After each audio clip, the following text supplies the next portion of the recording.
Monsieur Dantin. Merci.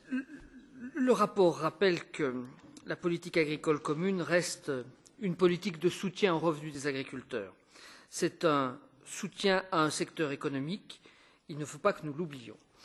Le fait de vouloir mettre en place une nouvelle stratégie ne doit pas nous faire oublier que nous devons, me semble-t-il, veiller à ce que le régime de conditionnalité de l'Union européenne soit bien une base commune pour tous les agriculteurs européens et qu'il n'y ait pas de distinction dans la mise en œuvre entre les différents choix de pays. Sinon, c'est une première clause de concurrence entre nous. Ensuite, il me semble important de maintenir l'intégrité du pilier 1 en limitant l'écoprogramme du pilier 1 à 30% de l'allocation financière, comme c'était le cas actuellement pour le verdissement.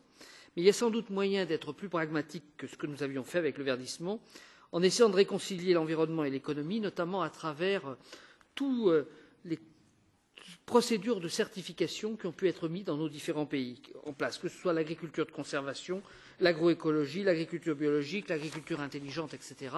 Ce sont des programmes dans lesquels les agriculteurs se sont engagés, ce sont des programmes vertueux. La PAC doit permettre de les reconnaître. Et le deuxième pilier de la PAC doit venir accompagner les investissements qui sont nécessaires dans le premier pilier pour évoluer. Je pense par exemple à ce qu'il faut faire en matière d'agriculture de précision. Enfin, il me semble que au niveau de l'organisation des filières, autant les aides couplées ont montré leur efficacité, autant seules elles montrent leurs limites. Et je crois que le bon exemple des programmes opérationnels dans le secteur des fruits et légumes doit nous inspirer pour faire évoluer d'autres secteurs sur le plan économique.